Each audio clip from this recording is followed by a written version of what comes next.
వారణాసిని బెనారస్, కాశీ లేదా అవిముక్త అని కూడా పిలుస్తారు. వారణాసి భారతదేశంలోని ఉత్తరప్రదేశ్ రాష్ట్రంలో గంగానది ఒడ్డున ఉన్న నగరం.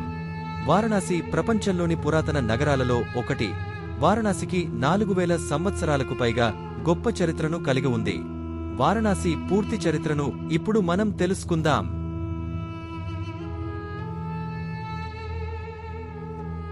భరతఖండంలో మొదటగా ఏర్పడిన 16 మహాజానపదాలలో కాశీ మొట్టమొదటి మహాజానపదం. వారణాసిని ఆర్యులు క్రీస్తుపూర్వం 15,000 సంవత్సర ప్రాంతంలో స్థాపించారు. దివోదాసురాజు క్రీస్తుపూర్వం 12,000 కాలంలో ఇది కాశీ రాజ్యానికి రాజధాని. మౌర్య సామ్రాజ్య సమయంలో ఈ నగరం కళలు మరియు సంస్కృతికి ముఖ్యమైన కేంద్రంగా ఉంది.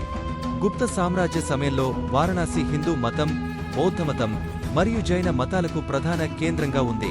హర్షణుని పాలనలో ఈ నగరం వర్తక వాణిజ్యానికి కీలక కేంద్రంగా ఉంది. మధ్యయుగ కాలంలో వారణాసి ఒక ముఖ్యమైన మత మరియు సాంస్కృతిక కేంద్రంగా ఉంది. ఇందులో కాశీ విశ్వనాథ దేవాలయంతో సహా దాదాపు 2000 ఆలయాలు ఉన్నాయి. గౌతమ బుద్ధుని కాలంలో వారణాసి కాశీ రాజ్యంలో భాగంగా ఉండేది. చైనీస్ ట్రావెలర్ జువాన్జాంగ్ సుమారు సాధారణ శకం 635లో వారణాసి నగరాన్ని సందర్శించినప్పుడు వారణాసి మతపరమైన మరియు కళాత్మక కార్యకలాపాలకు కేంద్రంగా ఉందని పేర్కొన్నాడు. జువాన్జాంగ్ 7వ శతాబ్దంలో వారణాసిని సందర్శించినప్పుడు అతను వారణాసికి పెలోనిస్ అని పేరు పెట్టాడు మరియు వారణాసి నగరంలో దాదాపు 30 మంది సన్యాసులు ఉన్న 30 దేవాలయాలు ఉన్నాయని పేర్కొన్నాడు.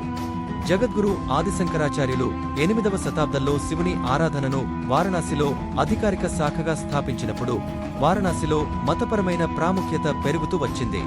కాశీ విశ్వనాథ దేవాలయం వారణాసిలోని విశ్వనాథ్ ఘాట్లో ఉంది. కాశీ విశ్వనాథ దేవాలయం 12 జ్యోతిర్లింగాలలో ఒకటి. రత్నేశ్వర్ మహాదేవ్ ఆలయం వారణాసిలోని మణికర్ణిక ఘాట్ వద్ద ఉంది. కాశీ విశ్వనాథ దేవాలయం గంగా నదికి అత్యంత సమీపంలో నిర్మించబడింది. గహదవల రాజవంశ స్థాపకుడు చంద్రదేవుడు 1090లో వారణాసిని 2వ రాజధానిగా చేశాడు. 1194లో ఘురీద్ విజేత ముయిజుద్దీన్ మహమ్మద్ ఘురీ జమునా నది సమీపంలో జరిగిన యుద్ధంలో జయచంద్రుని సేనలను ఓడించి వారణాసి నగరాన్ని ధ్వంసం చేసి అనేక దేవాలయాలను ధ్వంసం చేశాడు. కబీర్ మరియు రైదాస్ వంటి భక్తి ఉద్యమకారులు వారణాసిలోనే జన్మించారు. అనిబిసెంట్ ఈ నగరంలో సెంట్రల్ హిందూ కళాశాలను స్థాపించారు. 1916లో బనారస్ హిందూ విశ్వవిద్యాలయం ఏర్పాటుకు ఇది పునాదిగా చెప్పవచ్చు. వారణాసిలో పట్టునేత పరిశ్రమ ప్రధానమైనది. వారణాసి నాణ్యమైన పట్టు మరియు బనారస్ చీరల ఉత్పత్తికి ప్రసిద్ధి చెందింది. వీటిని బంగారం మరియు వెండి దారాలతో కూడిన బ్రోకేడ్లు ఉపయోగిస్తారు. వీటిని తరచుగా వివాహాలు మరియు ప్రత్యేక సందర్భాలలో ఉపయోగిస్తారు. ఈ ప్రాంతంలోని ముఖ్యమైన ఉత్పత్తులు తమలపాకులు, లాంగ్రా మామిడి మరియు పాలఖోవా. వారణాసిలోని ప్రసిద్ధ ప్రదేశాలు అఘోర్ పీఠ్, అలంగీర్ మసీదు, దుర్గా దేవాలయం, జంతర్ మంతర్, సంకట్ మోచన్ హనుమాన్ ఆలయం, మహాత్మా గాంధీ కాశీ విద్యాపీఠం క్యాంపస్లోని శ్రీ విశ్వనాథ్ ఆలయం, అశోక స్తంభం, భారత కళా భవన్, ఆర్ట్ మ్యూజియం, భారతమాత మందిర్, టిబెటన్ అధ్యయనాల కోసం సెంట్రల్ యూనివర్సిటీ, ధన్వంతరి ఆలయం, రామ్నగర్ కోట, రివర్ ఫ్రంట్ ఘాట్లు, తులసి మానస్ ఆలయం.